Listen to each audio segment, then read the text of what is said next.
Habari za wakati huu ndugu mpenzi mtazamaji na mfuatiliaji wa chaneli hii. Karibu sana kwenye uchambuzi wa kina.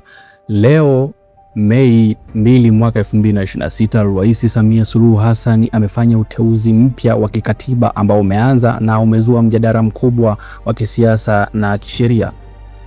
Rais Samia amemteua Dr. Evelyn Wilbard Munisi kuwa mbunge wa Bunge la Jamhuri ya Muungano, akichukua nafasi ya Rahma Riyadh Kisuo ambaye uteuzi wake umetenguliwa. Dr. Munisi si mgeni katika siasa.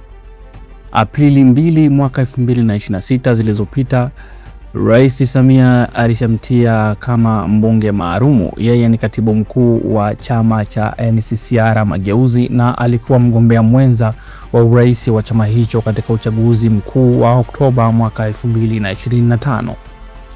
Kulingana na taarifa ya kurugenzi ya mawasiliano Ikulu, Rais Samia amefanya uteuzi huo ambapo hii inamaanisha kuwa Dr. Evelyn Wilbard Munisi sasa ni mbunge rasmi wa Bunge la Jamhuri ya Muungano wa Tanzania. Wasifu wake Dr. Munisi ni kama ifuatavyo. Kwanza, aliwahi kuwa katibu mkuu wa NCCR Mageuzi, moja ya vyama vya upinzani vinavyojulikana, na pia alikuwa mgombea mwenza wa urais wa NCCR Mageuzi katika uchaguzi wa mwaka 2025. Pia ana background ya kitaaluma, yani doctorate, na uzoefu katika masuala ya kisiasa na jamii. Pia ni mwanamke anayejulikana kwa misimamo dhabiti wa kisiasa na uwezo wa kuongoza. Uteuzi huu unakuja wiki chache baada ya kumteua kwanza Aprili 2 mwaka 2026. Sasa anachukua nafasi iliyokuwa ya Rahma Riyadh Kisuo ambaye uteuzi wake umetenguliwa bila maelezo rasmi ya kina kutoka Ikulu mpaka sasa. Rais Samia anaendelea kutumia mamlaka yake ya kikatiba kuteua wabunge maalum. Kawaida huwa ni mpaka wabunge 10. Uteuzi huu unaonekana kuwa wa kimkakati kwa kumteua katibu mkuu wa NCCR Mageuzi, chama kinachojulikana kwa msimamo mkali wa upinzani. Rais anatuma ujumbe wa kujumuisha au kushirikisha upinzani katika bunge. Pia kutenguliwa kwa uteuzi wa Rahma Kisuo. Hii ni mara ya pili katika muda mfupi. Uteuzi wa Rahma Kisuo ulitenguliwa bila maelezo rasmi. Hii inaweza kuashiria kuwa kutoafiki ndani ya Ikulu au ya serikali. Pia au kunaweza kuwa kuna shinikizo la kisiasa au malalamiko ya ndani. Jambo jingine inaweza kuwa sababu ni marekebisho ya kimkakati ya uteuzi. Dr. Munisi kuwa mbunge kunaimarisha sauti ya chama chake bungeni. Hata hivyo, inaweza pia kuibua mjadala ya ndani ya chama kuhusu uhusiano wake na serikali. Uteuzi wa wabunge maalumu ni zana muhimu ya rais kuleta uwiano bungeni, lakini mara kwa mara itatumika kuwalipa wanaokaribia serikali au kuwanyamazisha sauti zinazopinga. Katika kesi hii inaweza kuonekana kama jaribio la Rais Samia la kujenga upinzani wa ndani au kuleta uwiano wa kisiasa. Hii ina athari gani na mielekeo ya uteuzi huu? Kwa upande wa serikali, inatoa taswira ya kujumuisha wanasiasa kutoka vyama vya upinzani, hivyo kupunguza ukosoaji wa serikali ya chama kimoja kwa vitendo. Na kwa upinzani, inaonyesha kuwa NCCR Mageuzi inapata nafasi bungeni, lakini inaweza kuonekana kama kushirikishwa na serikali, jambo ambalo linaweza kudhoofisha taswira yake kama chama cha upinzani imara. Kwa wananchi, uteuzi huu unaweza kuwa na athari ndogo moja kwa moja, lakini unaonyesha jinsi rais anavyotumia mamlaka yake ya kikatiba kurekebisha mienendo ya bunge.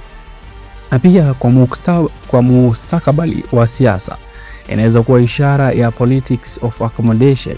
Serikali inajaribu kuwavuta baadhi ya viongozi wa upinzani badala ya kuwakabili. Uteuzi ni haki ya kikatiba ya rais, hivyo hauna tatizo kisheria. Rais ana mamlaka ya kuteua na kutengua wabunge maalum.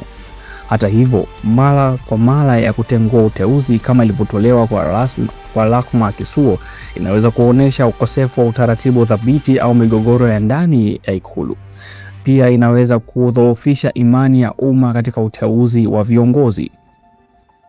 Kumteua katibu mkuu wa NCCR Mageuzi ni hatua ya kimkakati. Inaimarisha taswira ya Rais Samia kama rais wa umoja, lakini pia inaweza kuwa mbinu ya kuwagawanya wapinzani au kuwavuta baadhi ya viongozi karibu na serikali. Rais na serikali wafanye uteuzi kwa uwazi zaidi na kutoa sababu wakati wa kutengua uteuzi. Vyama vya upinzani viwe makini ili kutoonekana kama vinanunuliwa na serikali.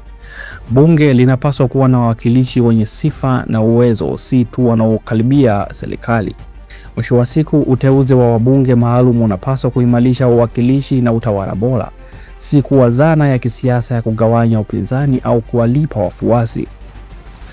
Rais Samia Suluhu Hassan amemteua Dr. Evelyn Wilbard Munisi kuwa mbunge, akichukua nafasi ya Rahma Ally Kisuo ambaye uteuzi wake umetenguliwa. Hii ni hatua nyingine ya kimkakati katika siasa za Tanzania baada ya uchaguzi wa mwaka 2025. Tanzania inahitaji uteuzi unaotegemea sifa na uwezo, si siasa za urafiki au kugawanya upinzani. Asanteni kwa kusikiliza. Je, nini maoni yako wewe ndugu mpenzi mtazamaji na mfuatiliaji wa chaneli hii kuhusiana na uteuzi huu wa huyu katibu mkuu wa chama cha NCCR Mageuzi na pia kutenguliwa kwa Rahma Kisuo kuna nafasi hiyo ya ubunge wa viti maalum? Je, una maoni gani? Je, rais kumteua aliyekuwa mpinzani wake wakati wa uchaguzi wa mwaka 2025, wewe unalichukuliaje jambo hili?